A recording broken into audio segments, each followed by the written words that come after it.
ಯಾವಾಗಲೂ ಒಂದೇ ಥರ ಒಬ್ಬಟ್ಟು ಮಾಡಿ ಬೇಜಾರಾಗಿದ್ದರೆ ಒಂದು ಸತಿ ಈ ಡ್ರೈ ಫ್ರೂಟ್ಸ್ ಒಬ್ಬಟ್ಟನ್ನ ಟ್ರೈ ಮಾಡಿ. ಒಂದು ಬೌಲ್ಗೆ 1 ಕಪ್ ಅಷ್ಟು ಮೈದಾ ಹಾಕ್ಕೋತಿದ್ದೀನಿ, ಚಿಟಿಕೆ ಉಪ್ಪು, ಅರ್ಧ ಕಪ್ ಅಷ್ಟು ಎಣ್ಣೆ ಹಾಗೂ ನೀರು ಹಾಕಿ ಇದನ್ನು ಒಬ್ಬಟ್ಟಿನ ಹದಕ್ಕೆ ಕಲಿಸ್ಕೊತಾ ಇದ್ದೀನಿ. ಅರ್ಧ ಗಂಟೆ ನೆನೆಯಕ್ಕೆ ಬಿಡ್ತಾ ಇದ್ದೀನಿ. ನಾನಿಲ್ಲಿ ಗೋಡಂಬಿ, ಬಾದಾಮಿ, ವಾಲ್ನಟ್, ಪಂಪ್ಕಿನ್ ಸೀಡ್, ಕಪ್ಪು ದ್ರಾಕ್ಷಿ, ವಾಟರ್ಮೆಲನ್ ಸೀಡ್ಸ್ ಹಾಗೂ ಸನ್ಫ್ಲವರ್ ಸೀಡ್ಸ್ ತೊಗೊಂಡಿದ್ದೀನಿ. ಹಾಗೆ ಇದರಲ್ಲಿ ಡೇಟ್ಸು ಮತ್ತು ಅಂಜೂರನ ಸಣ್ಣಗೆ ಹೆಚ್ಕೊಂಡಿದ್ದೀನಿ ಮತ್ತು ಬೆಲ್ಲ.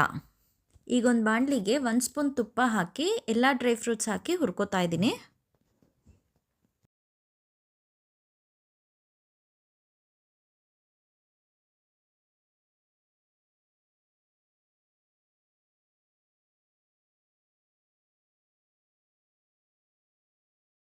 ಈಗ ಹುರ್ಕೊಂಡಿರೋ ಡ್ರೈ ಫ್ರೂಟ್ಸ್ನೆಲ್ಲ ಮಿಕ್ಸಿ ಜಾರ್ಗೆ ಹಾಕ್ಕೊಂಡು ರುಬ್ಕೊಳ್ಳೋಣ. ತುಂಬ ನೈಸಿಗೆ ಬೇಡ, ಸ್ವಲ್ಪ ತರಿ ತರಿಯಾಗೇ ಇರಲಿ.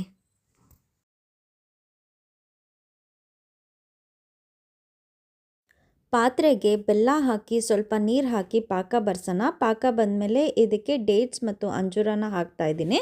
ಇದೊಂದು 2 ನಿಮಿಷ ಫ್ರೈ ಆದಮೇಲೆ ನಾವು ರುಬ್ಕೊಂಡಿರುವಂಥ ಡ್ರೈ ಫ್ರೂಟ್ಸ್ನ ಪೌಡರ್ನು ಹಾಕಿ ಚೆನ್ನಾಗಿ ಮಿಕ್ಸ್ ಮಾಡ್ಕೋತಾ ಇದ್ದೀನಿ.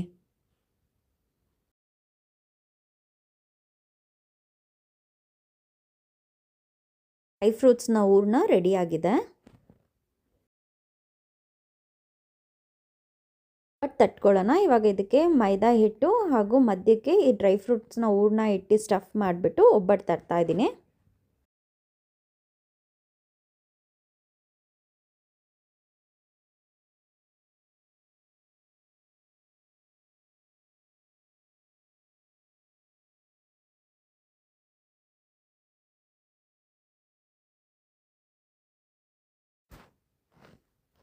ಅಂಚು ಕಾದಿದೆ. ಇವಾಗ ನಾವು ಒಬ್ಬಟ್ಟು ಹಾಕಿ ಸ್ವಲ್ಪ ಎಣ್ಣೆ ಹಾಕಿ ಇದನ್ನು ಬೇಯಿಸ್ಕೊತಾ ಇದ್ದೀನಿ.